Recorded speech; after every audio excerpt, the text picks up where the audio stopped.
for those of you who are listening on the podcast feed, I am getting ready to go. We are getting ready to go live on YouTube right now. And as we wait for the gremlins at YouTube to work their magic to get us live, which we are live, and I will make sure that it's, of course, showing private, but don't worry, that'll be, I don't know why it always does that, but I'll make sure it's public momentarily. Mhm. No, it's not made for kids. It's up here, and we should be public now. So, um, yep, it is public. It's here, and I'm going to share it. Copy. Paste. Post. Okay. Ladies and gentlemen, welcome to Suds News, Suds in the Squared Circle, live here on YouTube. My name is Vinnie, and as you could tell, I have a different co-host today. Unfortunately, we do want to send out our condolences to Christy, my normal co-host. Her family, she did lose her aunt last week, so she's been dealing with a lot of the stuff basically that I went through the prior week. My grandmother had passed the prior week, and that is why we are broadcasting to you live from the Maria Apicella Studios for Suds in the Squared Circle. But if you do recognize her, she has been on Days for Dummies, which is on TED 4 podcast, Professor Angela. Angela, how are you today? I am well, and I'm thrilled to be here. I'm very excited to take part in this with you tonight. Yes, and I am very thankful to you and very excited as well to bring you on. Um, it was a last minute thing, but you know what? We are a podcast community for those of us who are doing soap opera podcasts. Um, we support each other. I would It's a help. family. Exactly. I helped out James Lott Jr. over the weekend, and we are a family. We collaborate, and we don't compete because everybody's got different opinions, and we all talk about different things. So for those of you who did not watch Dockside of the Bay last week, I'll just kind of go into a little bit. The reason why the studio's name is Maria Apicella is for my grandmother that passed away back a couple of weeks ago. She's the person that got me into wrestling. She and I would watch Monday Night Raw on a weekly basis. She and I would, it gave me pleasure that, for my birthday back, I want to say it was 2017, maybe 2016, I was able to bring her to a wrestling event in Bridgeport. It was a live event that Chris Jericho was at. And, you know, the fact that she got me into it, she made such an impact on my life. So, in her honor, that's why our studios are named the Maria Apicella Studios. But I want to thank everybody for tuning in today. Go ahead and hit that like button, subscribe, get notified. And Angela, while have been in front of the camera before for other podcasts, you've never been on Suds in the Squirt Circle. So, why Mhm. don't you introduce yourself? Give us a little bit of your background and how you got into soaps. Well, my name is Angela Ryan-Duncan. I've written for a few soap media outlets, interviewed a lot of actors, had a lot of fun with it. I absolutely love it. I have watched soaps my entire life. Typical story. My mother Yep. watched all of NBC and then General Hospital as well. Her mother watched just ABC, and my father's mother and aunt watched CBS. So Oh I wow. got all of them. Yep. Um, when I was in high school, I'd always call my mother at lunch. And if something exciting was happening, because she got the soap opera digest, Mhm. she'd say, "Do you have any tests this afternoon? You want me to call you out so you can come home and watch Days of Our Lives with me?" And I always would. And I've just always been a soap fan. Mhm. Um, General Hospital is my all-time, Okay. and favorite character is pretty much anybody who knows anything about me is Carly Spencer. Okay. Yep. Her pairing is Jason and Carly. I've been a fan of both since 1996. And I love soaps. I think that soap opera actors are the hardest working actors in the business. Yes. Yep. The sheer amount of content they put out in the time that they do it, I'm just in love with the entire genre. I just am. And their actors are wonderful. So nice to interview. And it just makes me love it more. Yeah. And I do this because I love soaps and I want to help promote them in any way I can. So we do our podcasts. I do my Days for Dummies podcast on Sundays with Matt and Kat, and then Monday nights I do a podcast, the Corinthos Coffee at the Brady Pub. Okay. GH Days. We do them on Facebook, and I have some exciting podcast stuff coming you guys' way soon. I'll be revealing more of it over the next couple weeks. Yep. And yeah, there's a lot of exciting things going on, and our soaps I feel are getting a little bit of a resurgence, especially GH. I'm so Yep. excited about the new head writers, and a lot of fun things are going on. So my kids are grown and gone. Yep. And Okay. kind of, me and the pup. And so I have time. I'm a nanny as my full-time job, but the kids are in school. So I have my days free and I just do this and I love it. That is great. Yeah. And we're happy to have you here. And it seems like it's a similar story for everybody that are podcasters for this genre. Is that you grow up, when you're home at school, there's one of two things you're watching, either game shows or soap operas. When I was younger and we got off the bus at our grandmother's house, we used to watch the Disney afternoon. But on days that we had off, we always used to watch Family Feud and Price is Right. And then, with my mother, it was the ABC soaps. It was One Life to Live, All My Children, General Hospital. And then when I got older, I got into the genre myself. Started watching General Hospital a little bit here and there, but really got religiously into it back in 2010. So it's been 14 years for me watching it religiously. For those of you that have been fans of this podcast, I don't have a favorite character per se, but I do like Jason. I'm happy to have him back. But it's funny because following you on Twitter and seeing some of the stuff, or Twix as I like to call it. Following you on Twix, it's I have seen how you pointed out numerous times that Sonny is a true heel.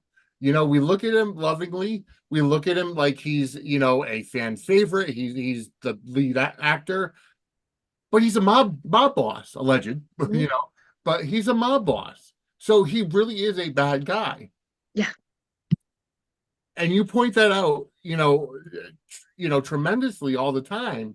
And seeing that your favorite character is Carly, who is your favorite pairing with Carly? Jason. Jason. Okay. Has been since 1996. I can wax poetic on that for hours. You probably don't want to get me started. But absolutely Jason. And it's not that I don't have any of my issues with Jason. I absolutely do.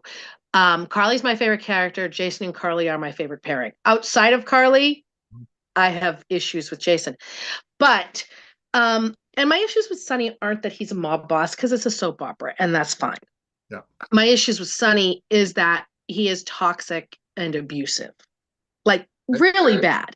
Yeah. And they confronted it once years ago when Christina had the abusive boyfriend. Yes. And then just went back to the status quo. And it was just disappointing because they could have used it as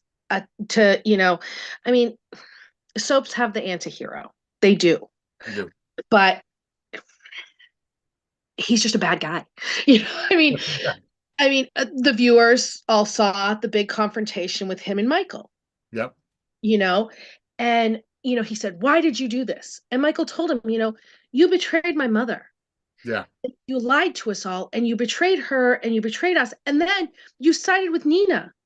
And Sonny just kind of turned his head and almost rolled his eyes, like those things shouldn't matter, but they were big, big things. They were, especially to a kid who, his brother was killed in a car bomb that was, meant for Sonny, and it's like Michael has seen a lot in his young life. He's in his early 30s, I assume. Right. And, it's like he's seen so much, and while Sonny to most normal people, Sonny be like, you know what, it's my life. Why are you judging me on my life? or why are you throwing my life in my face? It's what I feel is making me happy that's most important. But Michael's like, well, but your actions have consequences. This is my mother. She mourned you. We all thought you were dead. Right. Nina hid you from. So you could see where Michael's coming from. Absolutely. And like the thing is like Michael and anybody acting like Michael doesn't have, don't mind that banging. I live in a house with old pipes and radiators, Yeah. so don't mind that. It's just when the heat comes on, it does that. But Oh yeah. Michael, anybody acting like Michael doesn't have reason to hate that man is insane. Yeah. Michael got shot in the head as a child Yep. because Sonny went out with him without guards to try to impress Kate. And when the bullets started flying, Sonny jumped on Kate and left his young son on his own. Wow. See, I Michael wasn't got watching shot that. in the head. No. The scenes are on YouTube. It's disgusting. And then Michael killed Claudia Yeah. because he was protecting Carly and Sonny, Yeah. or Carly and Jocelyn, Yeah. Yeah. after Sonny did what he did and whatever. And, Carly and Sonny, well, mostly Jason and Sonny, because Carly had just given birth, they covered it up. Yeah. And Jason had given Sonny Michael's bloody clothes to get rid of. And for reasons passing understanding, Sonny kept them for years. And then Dante got involved and it all ended up coming out and Michael went to jail. Yeah. Jason set up a deal with Anthony Zaccara Mm-hmm. and said, "We will leave Johnny alone. You protect Michael inside." Mm-hmm. He went to Sonny. He said, "Listen, Michael's in jail. I made this deal with Anthony." Sonny was mad at him and went, "No, I don't. I'm not. If Johnny acts up." And Jason was like, "I don't care if Johnny burns down your house. This is Michael we're talking about." Yes, exactly. And then after that, when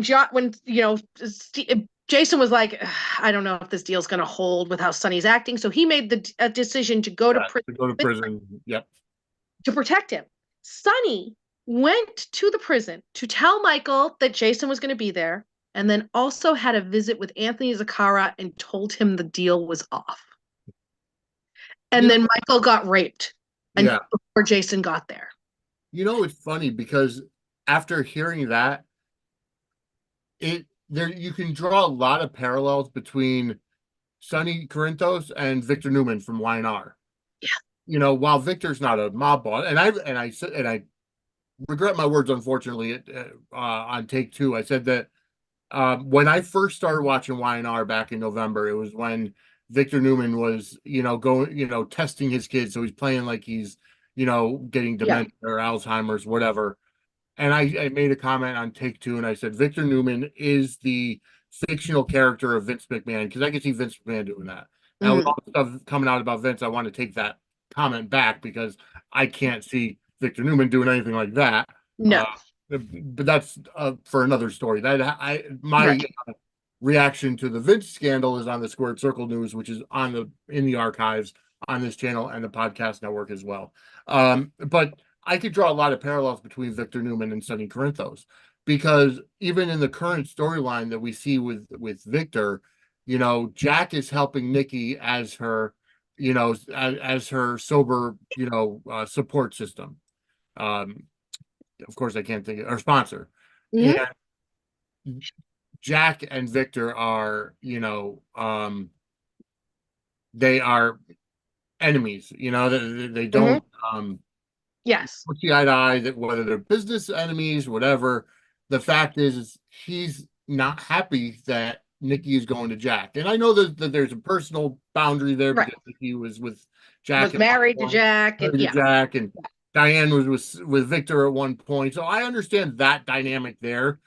But if Right. you love your wife and your wife trusts this man to be her sponsor, especially with what's going on, you almost have to be you have to be supportive. Right. You can't just be like, oh no, well, I don't like this guy, so he can't, Right. it's like a petulant child almost. Right.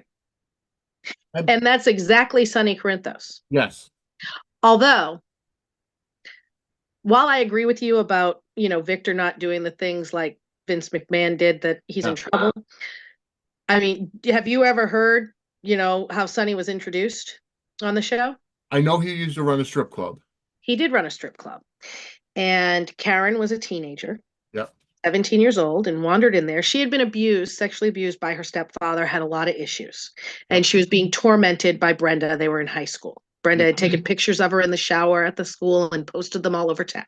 Mhm. And she had a lot of issues. She wandered into the strip club.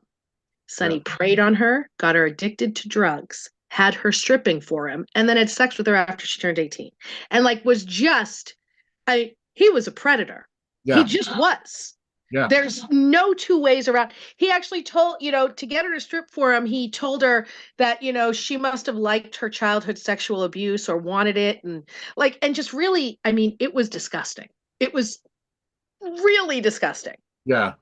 And they redeemed the character because that Mo was such a great actor and they wanted to keep him. So they gave him Brenda, cleaned him up, gave him family and whatever. But I mean, I look at it, just the disgusting ways he has acted over the years, mostly to Carly. I mean, it just is, shooting her in the head, taking her kids after because of the effect. I mean, and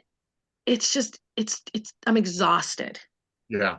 that, I have no problem with bad guys on soaps, but don't tell me that they're the hero. Right. And don't act like these people, I don't understand why they have to keep forgiving him. Yeah. He killed Michael's biological father, Right. has Ava manipulated him into it, and Yeah. then slept with her. And it was just, I mean, and she had taken part in his son's death. Yeah. It's just disgustingness on top of disgustingness on top of disgustingness. And they have to keep forgiving him, which hurts their characters. Right. Yeah. Somebody should be allowed to hate this man. And it's funny because you look at Dante, who obviously is torn, being, being a cop and then having a mobster as a father, and knowing all this, alleged activity. And I don't get it. He's being professional and all. But I'm sorry, but if I'm in that situation, I want to distance myself as much as possible. I can understand the internal struggle, but if you're a person of morals, at which I'm sorry, but any Italian is usually, raised Yeah. with, especially knowing Olivia and, you know, Right. but then again, it comes down to the fact that maybe Dante does have a dark side that we may see at some Right. point, and maybe he'll get involved with Sonny. Mhm. Because remember, he was brainwashed by, Mhm. the guy in wherever it was, Turkey or something, Mhm. so he had to be deprogrammed for a while. So maybe there's something still lingering there for him. It's possible, but I also think with Dante, it's about growing up without Sonny and then finding this father and whatever and having him. But tomorrow, Sonny pretends, always says that he supports that his son's a cop and knows that it's, Yep.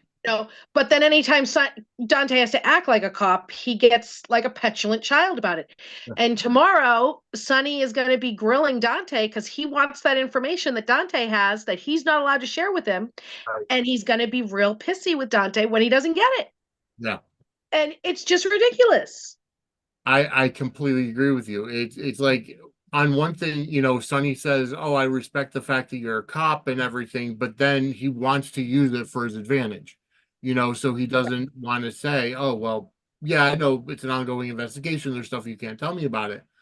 But then again, on the flip side, looking at it from Dante's point of view, you know, if Sonny is the target of, whoever shot at the Metro Court, and Mhm. and somebody's actively against him, regardless of whether he's a crime boss or he's a criminal or anything, he should be made aware of the fact that, his life is in danger.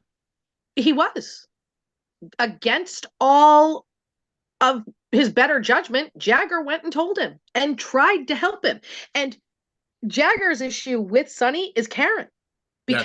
Because Karen was the love of Sonny's life. And the fact that Sonny was allowed to throw Jagger cheating on Karen in his face, I do not understand why lightning doesn't strike this man every step he takes. I'm Italian and Catholic too, but it doesn't. So, okay. And Jagger could only allude to what Sonny had done and not actually call him out for feeding a 17-year-old drugs and putting her on a pole. Yeah. It's a problem as well.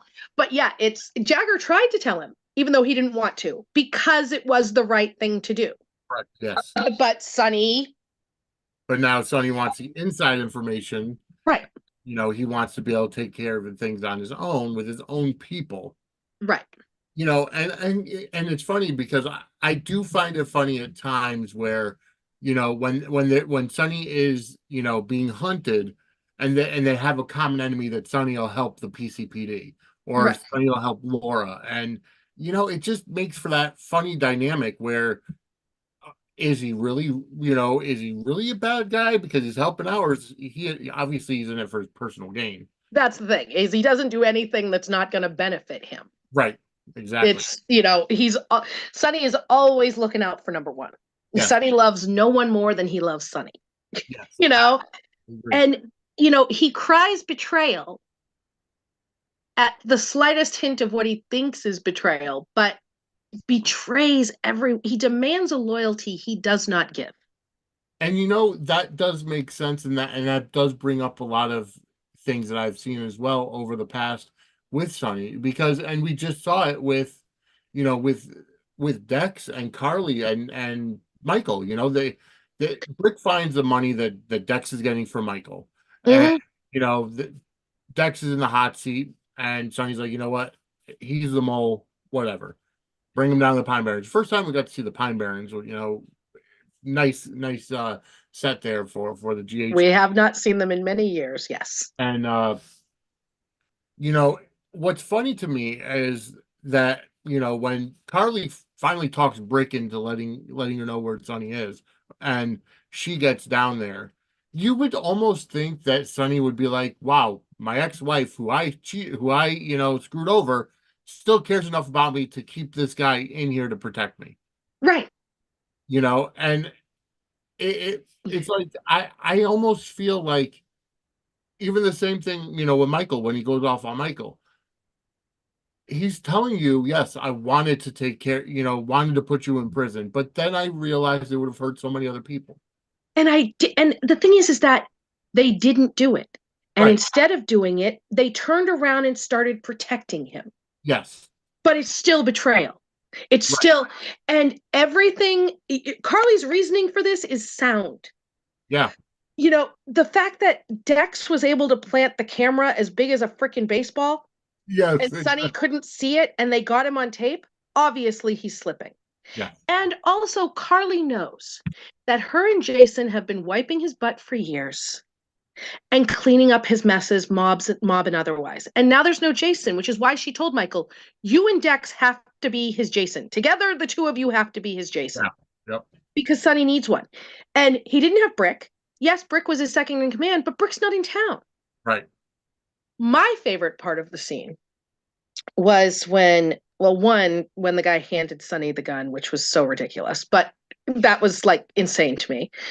No gun. Okay, you're taking this guy somewhere to kill him. You don't even care. Okay, all right, letting that go.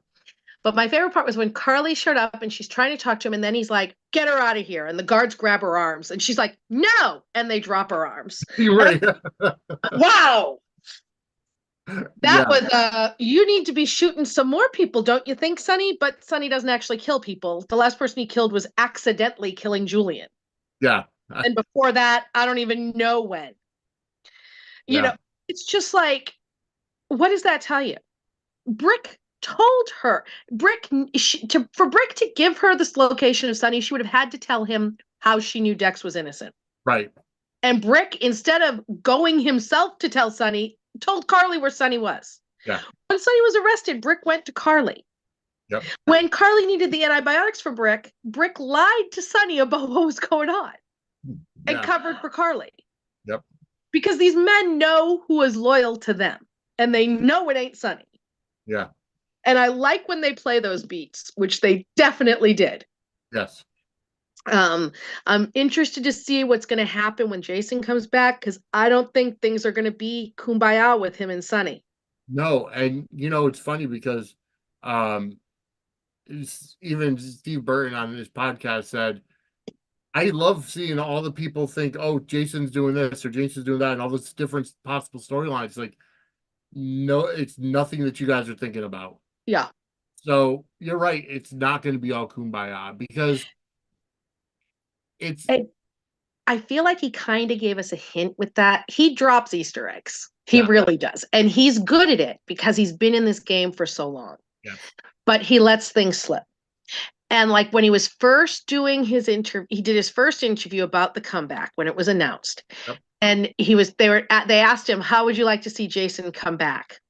And he said, I think it would be really great. He goes, years ago, Jason rode his motorcycle into the Quartermain living room. Because I think it would be great for him to ride it into Sonny's place. yeah, And Jason did that because he was mad at the Quartermains. You know yeah, what I mean? So that was like ooh. And I mean, one, Jason's not going to be mad at Carly for planting decks. He's going to be thrilled she didn't take over herself. yeah, exactly. And he's not going to be thrilled that Sonny got Brad out of jail if they let that even come up. He's Right. definitely not going to be thrilled about Sonny siding with Nina in the custody fight. Yep. And Sonny guilted him and Carly for falling back in love when they thought he was dead Yes. while lying about his involvement with Nina. Yes. Even though they both instantly locked those feelings away again and went into we must support Sonny mode in any way we can. He Right. guilted them both when they had done nothing wrong. Right. They didn't. And Jason even questioned him at the cemetery about why he wasn't madder at Nina, because Jason did know at that point they knew that Nina had known he was alive. Yes. So Jason's spidey senses were already tingling. Mhm. He's not going to be happy about Sonny cheating on Carly, especially after Yeah. that he fell back in love with her. Even when he wasn't back in love with Carly, he took Sonny to task more than once, saying, I gave you my family because I thought you would treat her right, Yeah. and you're not. And it's not okay with me. This is going to be even worse. So do you think that the return of Jason means the beginning of the end for Drew?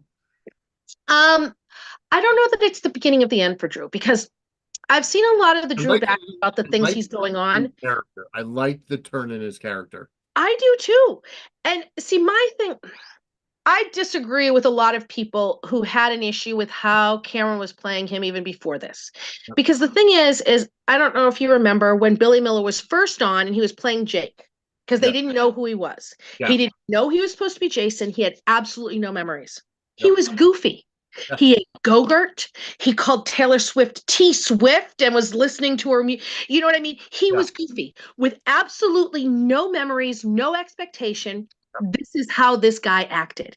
Then Mhm. when he found out it was Jason, he turned surly Yeah. and then stayed that way even after he found out he wasn't Jason because he was mad about his life being taken away again. Yeah.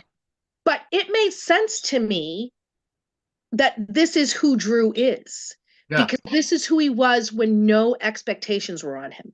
Exactly. And he came back from, the Victor thing and he said, I am not going to let this be my life. I am putting it behind me and I want to be happy. Yes.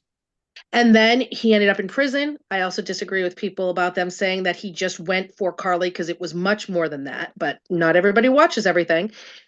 But he got beaten Mhm. and they're doing a PTSD story with him. They've said that. They've been saying it since he got out of jail. And it's not just PTSD from what happened in prison. It's everything coming to the forefront. Correct. Yes. And I think it's fascinating. From what I understand, this was the story that they were originally going to do with Drew when he first came back, but everything got thrown in the air with Burton leaving. So I think it's really fascinating. I think it's going to be phenomenal. I don't think I don't think it's necessarily going to be the end of Drew because they're not making him a bad guy. This is coming from a place of mental illness. Yeah. So he can be brought back from it. Right. You know what I mean? And he's a character worth bringing back from it. Absolutely. He's a good guy and shows need good guys.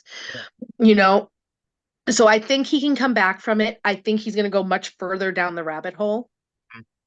But I like it because it's the one of the biggest problems that I see, especially on social media, is that people don't want to acknowledge real life situations. Mm-hmm.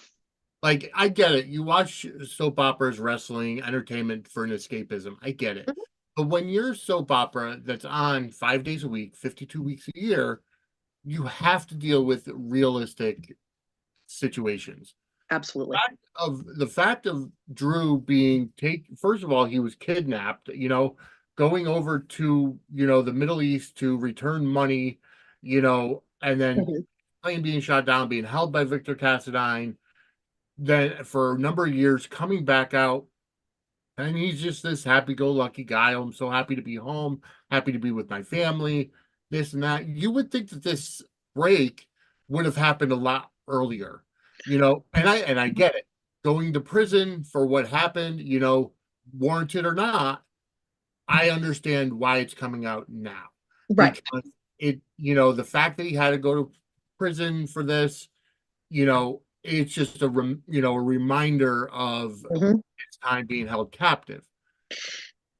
So And him getting beaten was a reminder of powerlessness that he felt when he was captain. It's a straw that broke the camel's back right, kind of thing. It's a compilation of everything. right. And he's even said that, but people are ignoring that. You're right. They are. They're ignoring it. And see, the thing that I really like about him is it's the subtleties in what he's saying. For the people that are upset about some of his actions, they have to actually pay attention to the dialogue. When he put Nina up against the wall and got in her space, and people were so upset about that because of the whole male on female violence, dynamic. And I get it. I've never been a victim of domestic violence. I've never been around it. So I can't empathize with people who may be triggered by something like that. Mhm. But see, here's the thing is that he specifically told Nina outright, I cannot do to you what I would do to you if you were a man. And we saw him punch Ned when he Yes. thought it was Ned. Yep. We saw him punch him. He wasn't threatening Nina. He was No. saying, I can't do to you what I would do if you were a man. Now, I am a domestic violence survivor, and it did not trigger that in me. That's not how I saw it. Another subtlety about that, like people were like, he was mimicking what he wanted to do. Yeah. That's an acting tick. Yep. Cameron Matheson speaks with his hands. He does it all the time. He The Italians mimics do it all the time words. too. He always does it. And that's what he was doing in that scene. And as soon as he stopped talking, he dropped his hands. Yeah. And they didn't even have him in front of Nina. He was to her side. Yes. And Cynthia Watros did not play that like Nina was afraid of him. Right. She was Exactly. like, you know what I mean? It was her saying, oh, there's something wrong with this guy. You know what I mean? It Yeah. wasn't a fear thing that they did. Yeah. And, there's a lot of subtleties that people are either not picking up on or are willfully obtuse to because they just want to bash the character, which, whatever, it's a soap opera, hate whoever you want, whatever. Okay. But they're laying the groundwork. And they've told us in articles that this is a PTSD story. Yeah. And he has said that on screen. We've seen Sam was worried, Carly's worried, they're worried. They're seeing the stuff. Oh yeah, because especially with his decision making, how emotional it's been. Whether you want to say him taking Nina out of Crimson to bring Carly in, was out of spite or whatever, it's not a good business decision. No matter how successful Carly was of running the Metro Corps and now with Bobby's and everything, she's a fantastic businesswoman. You'll never take any of that away from her. But jumping into a fashion magazine feet first where there's a deadline coming up for a next edition, there could have been a different way for him to logically, as a manager of a media company, handle it. Um, and then, My thing is that he was getting rid of Nina no matter what. yes, of course. Nina was gone. He was not letting the woman, he couldn't trust her. And Right. who would have kept her in that job? Exactly. No, I agree with you there. Yeah. And then with the whole thing about scouts, schooling, Mhm. I got her into this great private school and yada yada this yada. Did you even ask her if she wanted to go? Did you even bring it up Right. to her mother? And Right. I do like the scene we had a couple of weeks ago with Sam and Drew, Mhm. where they talked it out, and he's like, I'm sorry, I should have asked you and brought it up to you. And Right. because she's like, oh well, you don't, she told Scout, oh, you don't have to go. Mhm. She's like, I'd rather make my daughter happy in the moment and then talk to her about it. Right.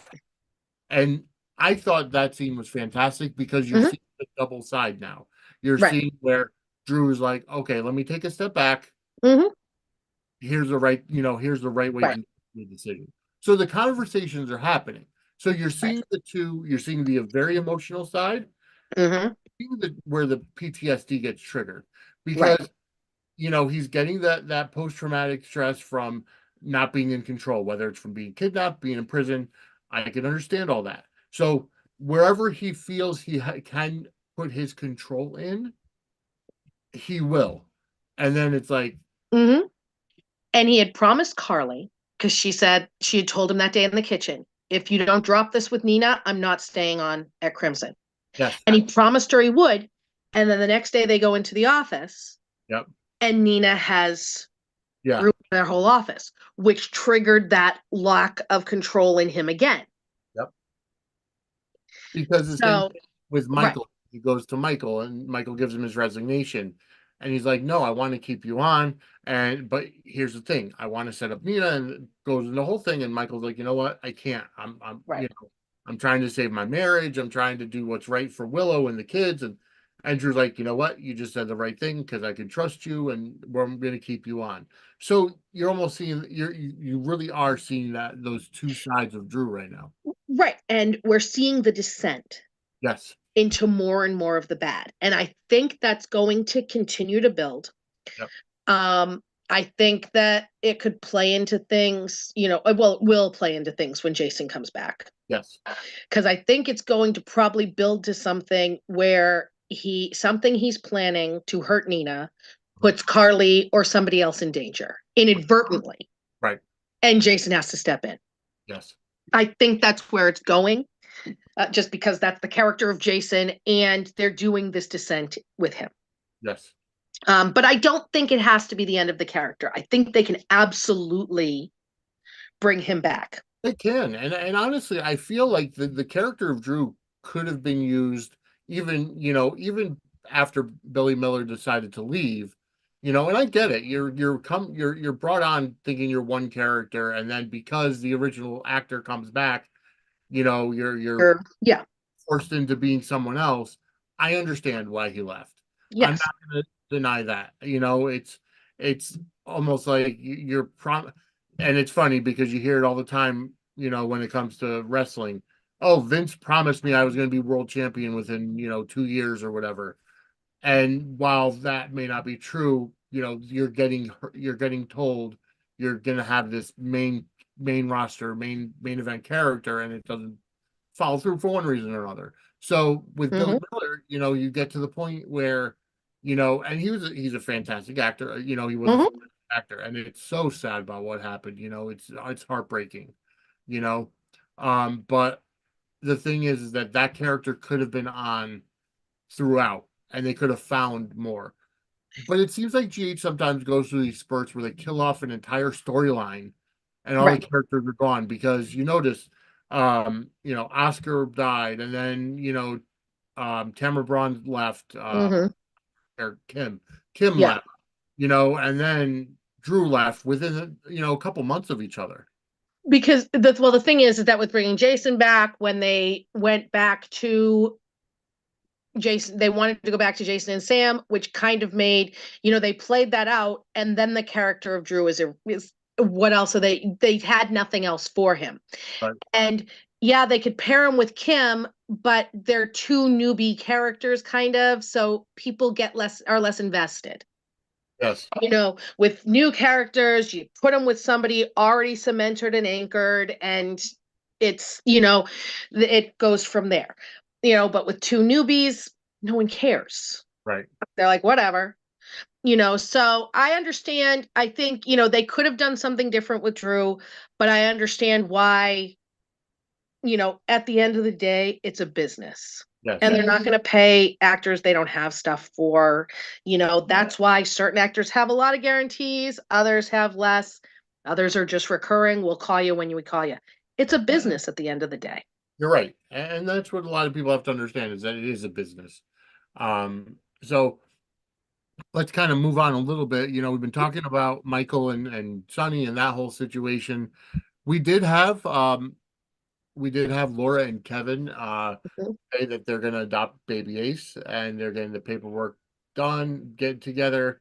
And it's funny because you would have thought that, you know, with Spencer dying, it was almost like this was the way that it was going to go, or they Mm, or they would have kept, Nicholas and Ace off scene.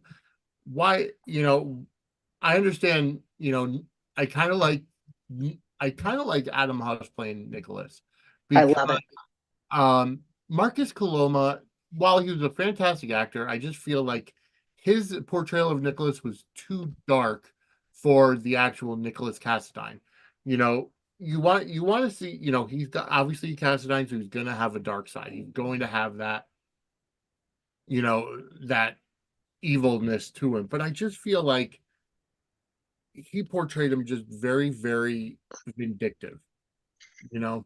I think Adam Huss brought Nick's heart back Yes, exactly. in a way that we never saw with Coloma, that I never saw with his sons, with his family, with his.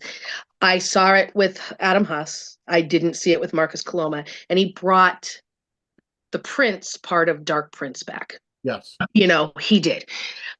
I'm wondering if this whole setting, having Laura and Kevin adopt Ace, Mhm. because Nicholas agreed to it because he thinks he's going to be in prison forever. Yeah. But if for some reason they get Nick out early, Mhm.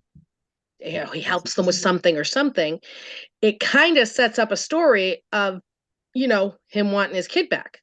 Yes. And Laura being like, well, we adopted him. And Kevin's never been a father, and now he is. Yeah. And Nick's like, well, sorry, I want my kid. But, so it sets up future story, I think. Does absolutely. Um, and it's one of those things where you have to go ahead and look at, um, you know, the fact that it will be, future storyline based. Um, However, while Laura and Kevin are talking to Martin with everything, was it Martin? No, Hmm. I'm sorry, it was Sonny. I'm sorry, Sonny came over. Right after Spencer died. Yeah. Yes, after Spencer died. And then Cyrus came over. But I'm trying to think, after Martin left, Cyrus came back. That's what it was.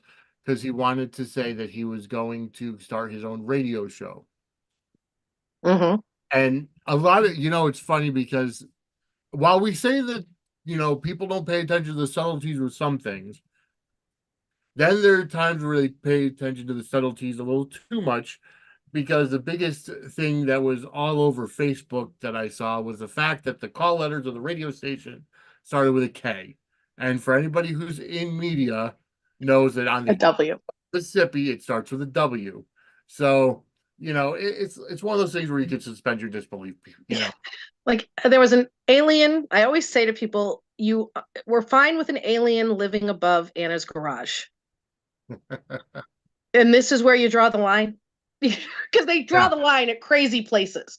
Like you were fine with a diamond that controlled a machine that froze the world. Yes, exactly. But call letters on a radio station are a bridge too far for you. Right. So it's funny where Yeah. people draw the line, but either way, it's now. What is your take on Cyrus?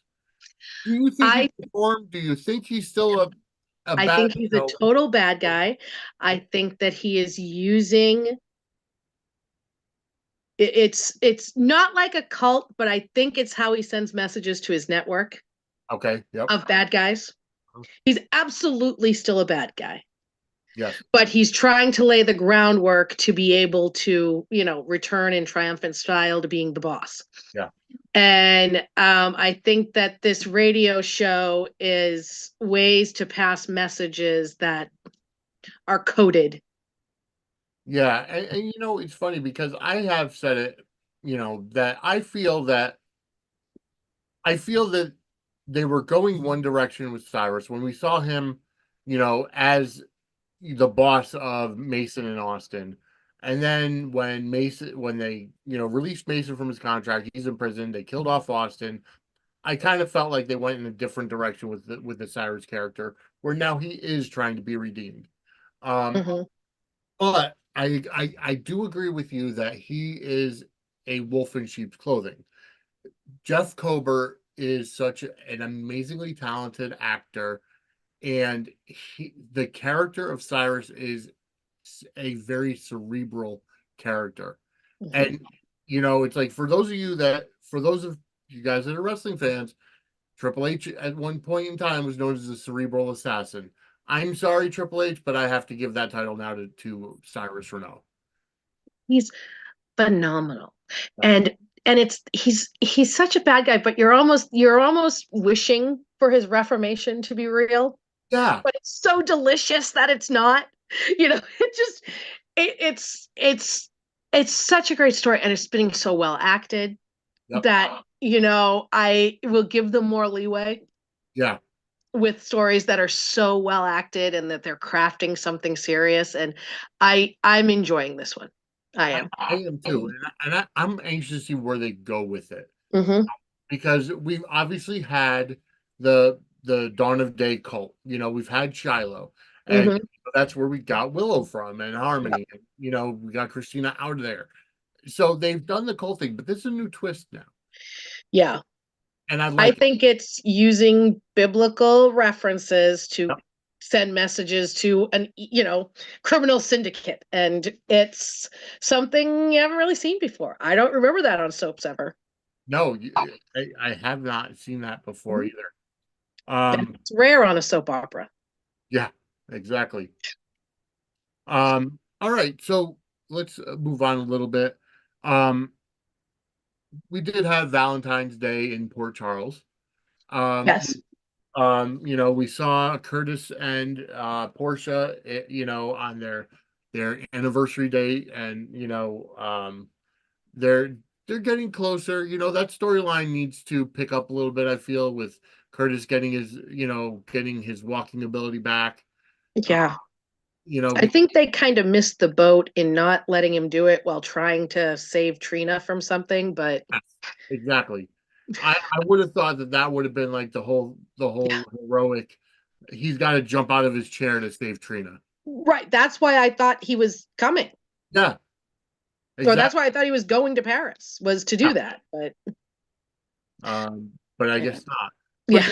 it's funny because you look at Curtis in the wheelchair, and he's getting to places where you're not normally seeing wheelchair accessible, ramps or handicap accessible areas. So it's just you have to suspend your disbelief again. But like on the boat, for example, Yeah. you there are Boat very that was a crime scene. yes, the boat exactly. Um, but they do need to pick that up. I like that Hmm. Portia and Curtis are getting into a better place now. Hmm.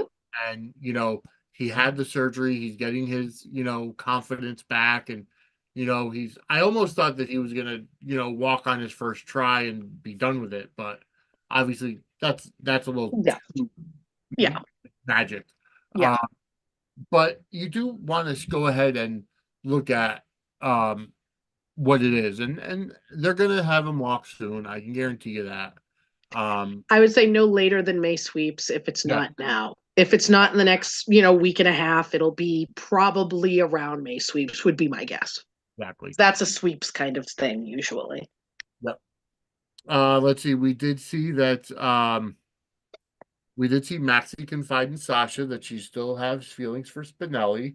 We saw Cody kind of, bomb the axe throwing, or how they say hatchet throwing game, so Yeah.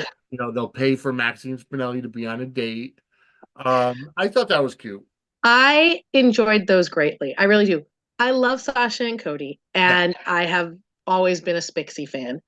So I thought it was cute and it was lighthearted, and you need that balance. you do. Yeah, And and I like how it also kind of helped bring Cody and Sasha closer, yes.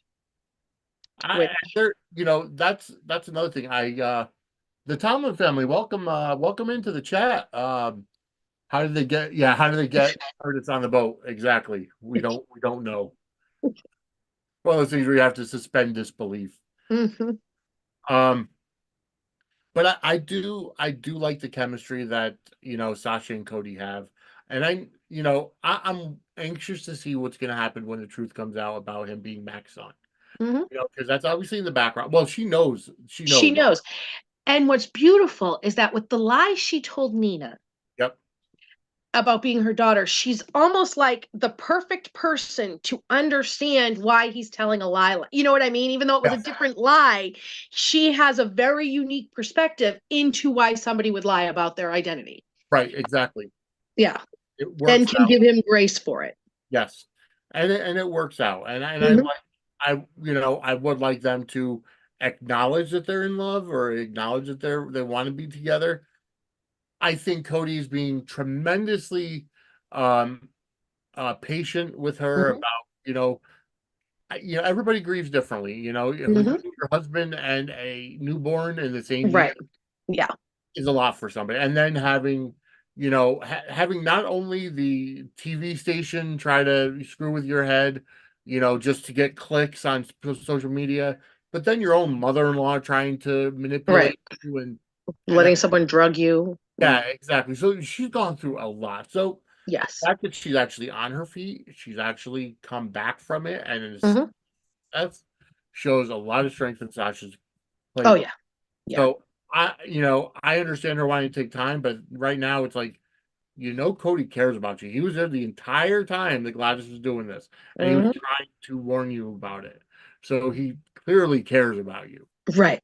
So, it's time to take that to a new level, Yes. in my opinion.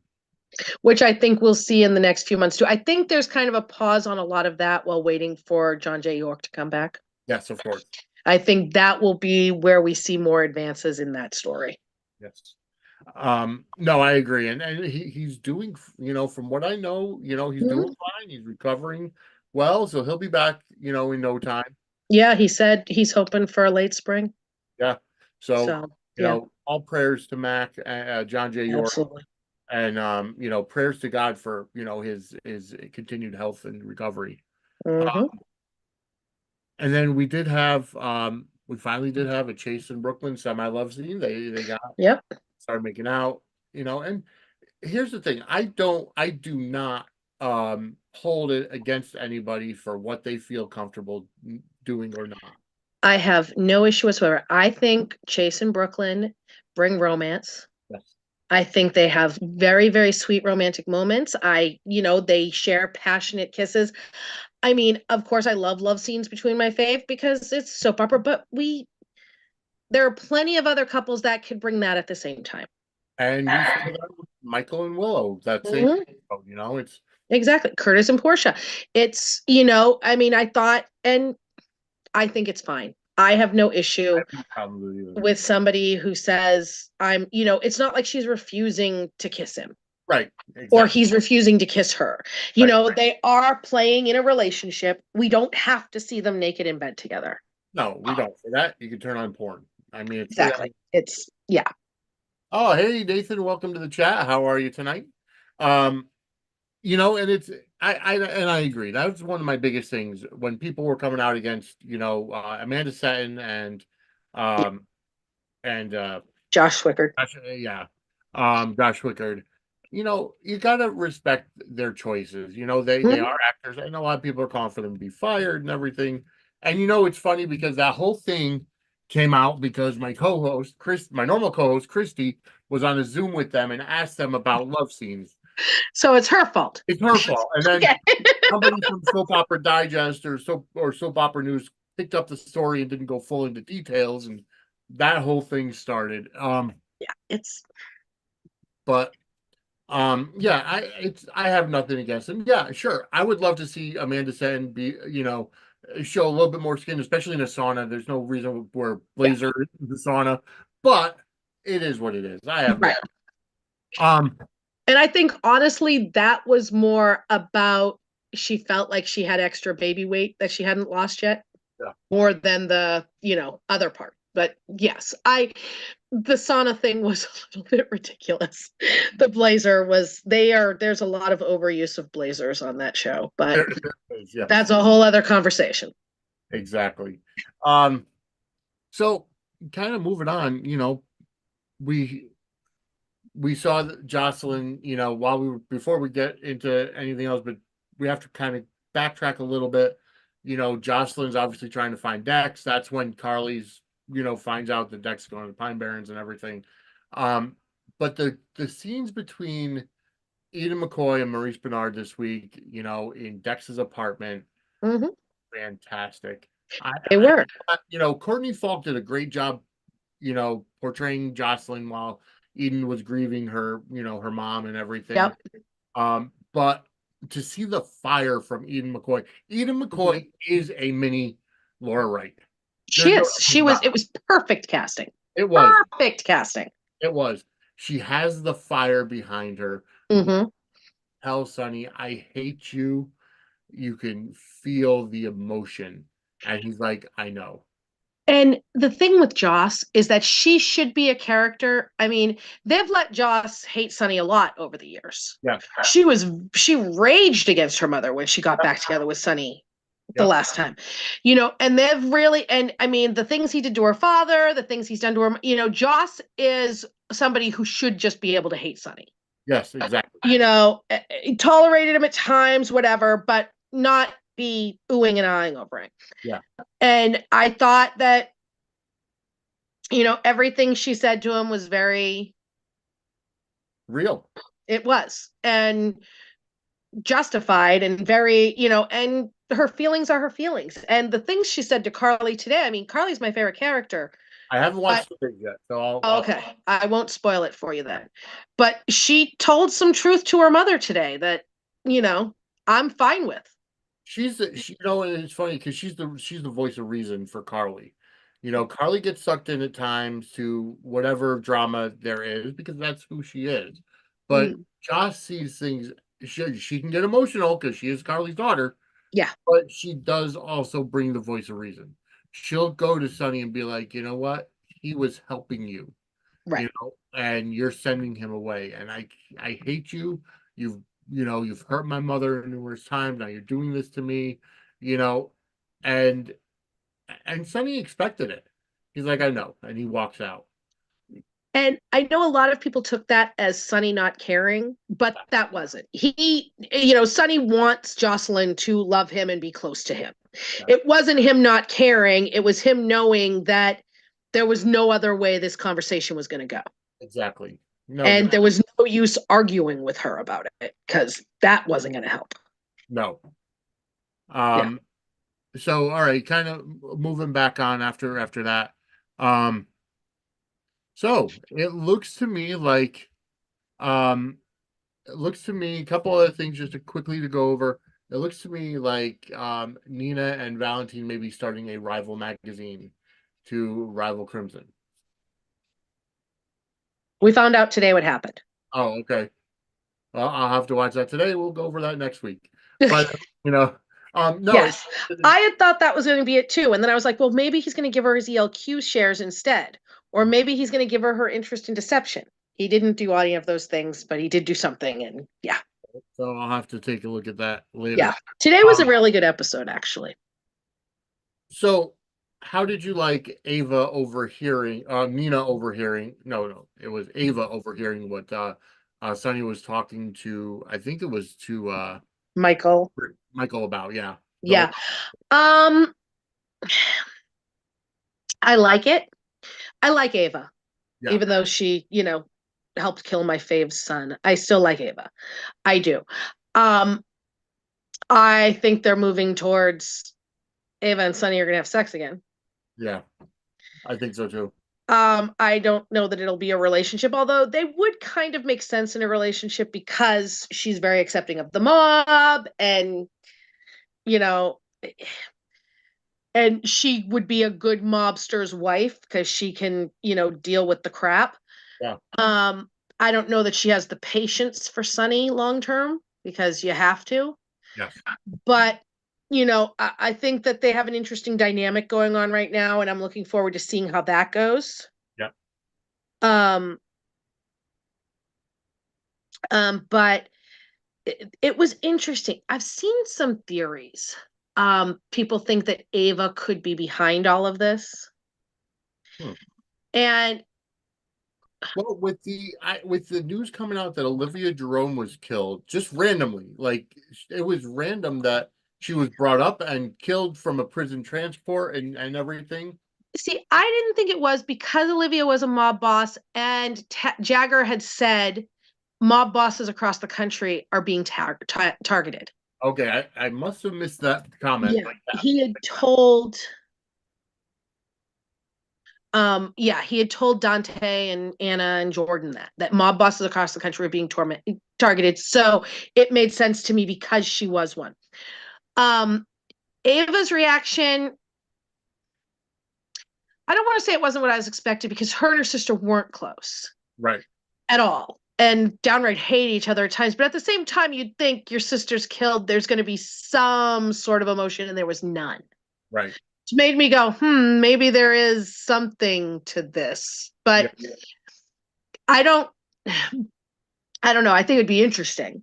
It would be. She was Machiavelliing this from all behind the scenes, but yeah, and we've seen Ava. I mean, we've seen Ava lose a lot of her steam over the years, and I understand losing Kiki and then having Avery and being the mother. So I do understand that, but Ava Jerome is a strong character. She is, and Maura West is a rock star. Yeah, exactly. Maura West is fantastic.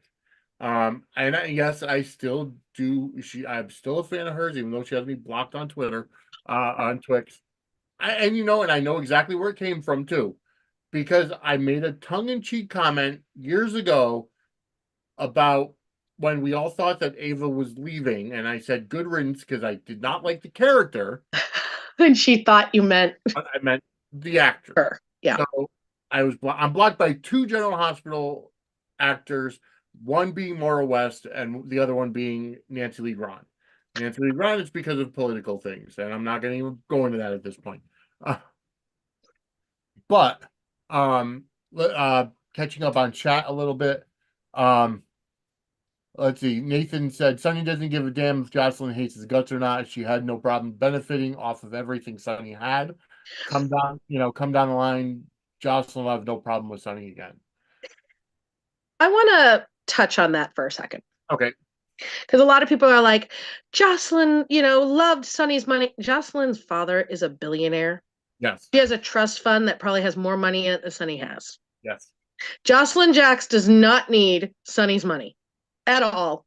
And she raged against her mother marrying that man and was forced into the situation as a teenager. She has... she's been forced to like him, but she came to it very unwillingly, which is why she left it so easily too.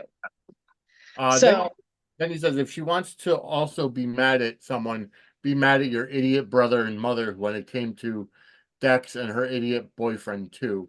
Well, see, here's the thing. She fell in love with Dex knowing he worked for Sonny. So the fact is that there was only going to be one of 2 ways out. Either you're leaving town or you're leaving in a body bag. So, you can't blame, you could blame Michael for getting him involved, but she made the choice to get involved with him after knowing he worked for Sonny. So not even like they could have said, oh no, just pull out and go, no, he knew too much. Even though General Hospital goes back and forth about whether you can leave the mob. Right, yeah. Luke couldn't, and then they let him. Yeah. Sonny couldn't, and then they let him. Yeah. Jason left multiple, they go back and forth about whether or not you can. So that one, I'm like, it just depends on where we are in the storyline, whether or not you can leave the mob. Exactly. But yeah. No, you're right. They do. They change their rules as much as AEW changes their. And Tomlin family, I know you'll understand that one. And then Nathan goes on to say it's not like Dex got killed. He had to leave to protect himself and Jocelyn too. Again, Jocelyn being a young 20-year-old girl in love is not going to see it that way. It's very dramatic. And I know that because I have a almost 21-year-old daughter and I have a 25-year-old daughter. And both of my daughters were in theater, so they're even more dramatic. It's all, all of us remember back then. Yeah. It was all very, you think about high school loves and, early 20s loves. It was all very larger than life and all consuming. And that's where they are. Yes, exactly. I remember I was laughing because when Jocelyn and Dex were first together, everybody's like, why are they having sex all the time? I'm like, because they should be. Right. Because that's what kids that age do. Are you just what were you doing then? Right. You can't get enough of each other. That's how it's supposed to be. Yep, So exactly. yeah, it's yeah. Exactly. All right. So, I believe, one other thing. Danny gets brought home by the cops, you know. I mean, it's for drinking in a parking lot, you know, or at a park, you know, and I get it, underage drinking, that's one thing, but I'm almost wondering if this is going to lead to, because I know a lot of people say, oh, but this is where Jason's going to come back because he has to be a parent to Danny or whatever. But do you think this is going to have an effect on Alexis, where Alexis could kind of talk to Danny and be like, these are the dangers of drinking? I mean, possibly. I mean, that whole scene with Alexis and Sam baffled me, and even part of the Sam and Dante scene, because she was talking about, Danny's DNA and it being hardwired and getting it from Jason. It's not in Jason's DNA. Right. It's from the brain damage, and you Yeah. don't inherit that. No, you don't. It's in his DNA. It's there because of Sam. Yeah. And alcoholism, his uncle on his father's side, and Alexis, but AJ's dead, so they could do that. Yeah. Same time, he's 14, he drank once, I'm not sure. The fire escape down 17 flights is a little concerning, but Yes. I don't believe for 1 second Jason would even have a fire escape near his penthouse because that's too easy for your, Enemies to mob come up. Yeah, enemies. exactly. But she's had the penthouse for a few years. Maybe it was recently installed. But I'm like, I think I'm wondering because her and Elizabeth are having a conversation on Friday. Sam opens up to Liz. Mhm. And I really got the vibe from that she could be worried when Jason comes back about his influence on Danny. Yeah. And I'm wondering if that's going to be, a bonding thing that him and her and Liz, I'm looking forward to seeing the conversation on Friday. But it baffled me all this talk about him being hardwired to be like this because of Jason. And I'm like, nope, he'd be a goody goody, loyal, good friend, Boy Scout, getting ready for college and med school, never doing a thing wrong. And that's what his DNA from Jason says. Right. Unless he went driving with AJ. That's the only way he Right. got Exactly. Jason, because yeah. Exactly. Yeah. All right. Well, I think we've kind of covered everything for last week. Mm-hmm. We didn't, actually, well, I mean, another kind of quick thing. We did see a couple of scenes with Blaze and Christina. I absolutely love that pairing. I, love, Mm-hmm. I'm all about hashtag team craze, uh, Mm-hmm. um, trademark. But I do love Blaze and Christina together. I like that pairing. And with Christina telling Blaze that she had to tell Molly and TJ about it and the whole thing, and then she told Molly that she let Blaze know and it wasn't going to be a threat or anything. So she's acting a little bit more mature. She's still that bull in the china shop at times, and this is one of the things that I've been talking to Christy about, my normal co-host Christy, about, in that Kate Mansi brings a maturity level to the Christina character that, while Lexi Ainsworth was great, she didn't have that mature air about her. Right. Kate Mansi, Yeah. she's still playing Christina to the point where, she's still impulsive and she still, does stuff without thinking, but almost like now she can see why that was the bad choice, or she can explain the choice a little better so other people understand it. Right. And with Lexi, she looked so young Yes. that it was easy to forget that Christina is about 30 years old. Right. She's only a few years younger than Michael, who's in his mid 30s. Yeah. And you see that more with Christina, with Kate Mansi's Christina. Right. And I like that. I think she has good chemistry. Yes. Um, with the Blaze actress, I'm interested in the story coming with Blaze's mother coming on. Yep. That'll be an interesting dynamic. So I'm enjoying the story too. Yeah. Yeah. No, I really I like their chemistry, and of course there's always going to be the rumor. The rumors are out there that she's, Lila Ray Alcazar, You know, I wanted that so badly, I but was, it's not with Eva LaRue coming on. yeah, no, it's not. Because that's clearly not Sky Quartermain. Um, Hmm.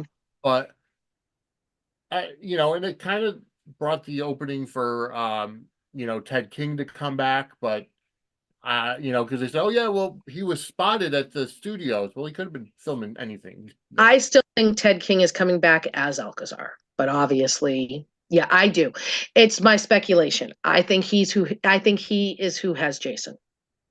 That would be a good thing, good thing to play out.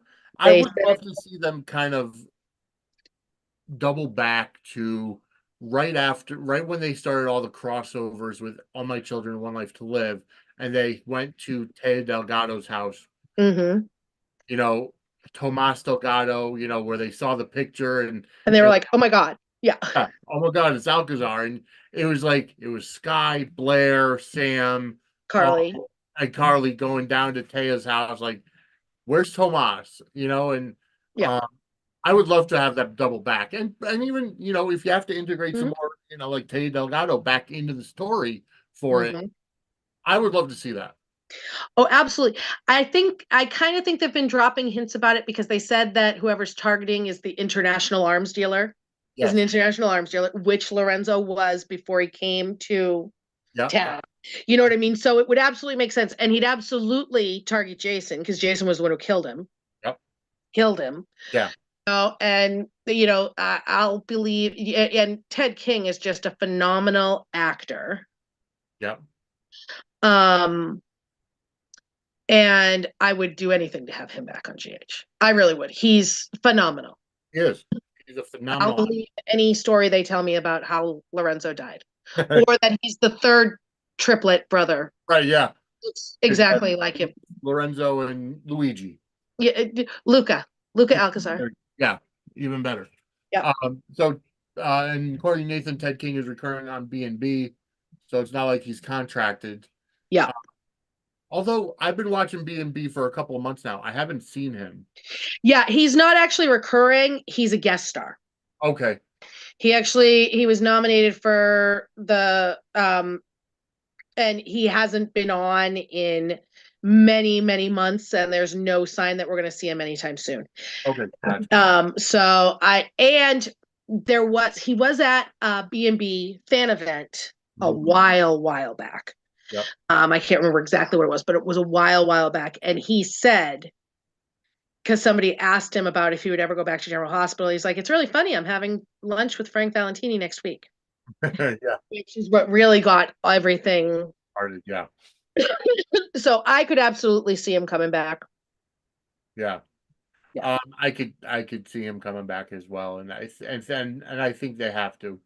All right, so we're just about out of time.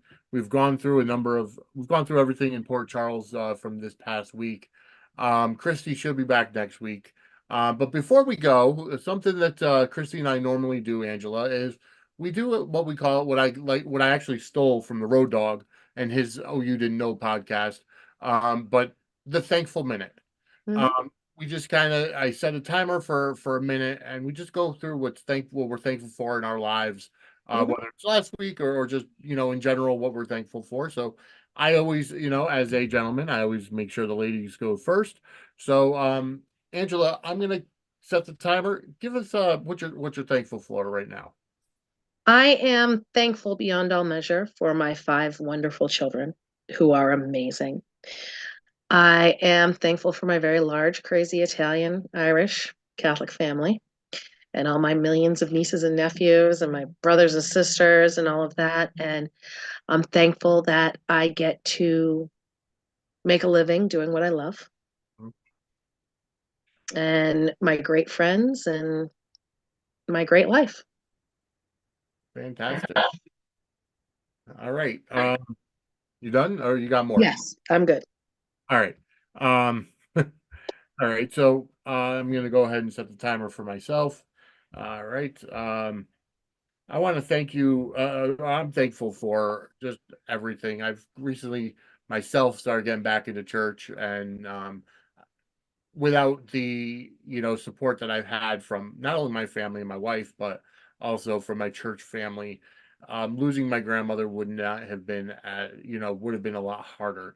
And for those people that know, she was suffering from dementia and Alzheimer's, and so we lost her years before she actually passed away. So we had our time to grieve. This just kind of, you know, put the ending on it. And um I'm really thankful that, for those of you that know, I've been out of work since October. So, trying to grow the podcast network has been great. And I've been having fun, but it's just not making money. But I did get two job offers in a day this week. So, so I will be back to work. And I did, decide to take a job that will allow me to continue a consistent podcasting schedule. So I'm happy about that. Um, Congratulations. so all right. So just to let everybody know, just kind of reiterate, we are an official affiliate of WWE Shop. So go to sudsandsquaredcircle.com/wrestling merch to get your awesome NWO merchandise and any other merchandise gearing up for WrestleMania. And we do get a commission off of it. So help us out with that. But Angela, where could everybody find you on Twix or social media?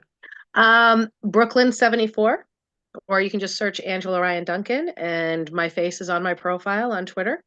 I have an Instagram, I have a Facebook, everything's open. Absolutely love to chat with people, and anybody has my DMs are open. You can ask me questions. I'll share any information I have, and I have some very interesting things coming down the pike. I mean, I do my podcast. There's more coming up and more exciting things in the next couple weeks, so stay tuned. All right, fantastic. And as always, catch Days for Dummies on the 10th Floor Podcast Network here on YouTube. Um, and for everybody, for everything else, tomorrow night, 10 p.m. Eastern Time, right here, Dockside at the Bay, where we'll be talking about the Bay, the beginning, episode number 6. So we're over is it episode 6 or episode 7? I actually have to check that. Dockside at the Bay. Let's see. Yeah, we'll be talking about episode 6. So check that out tomorrow, 10 p.m. right here. My co-host Kim will be here with me tomorrow as well. And just enjoy the show, enjoy the General Hospital or whatever soaps you watch, whether it's whatever entertainment I should say you watch. Enjoy it. Don't hate watch it because that bugs the hell out of me. But enjoy the ride. So we'll be back next week. Angela, thank you for coming on and short My notice. pleasure. And we'll hope to see you back here again soon. For Angela, I'm Vinny. We will see you next week. Suds News.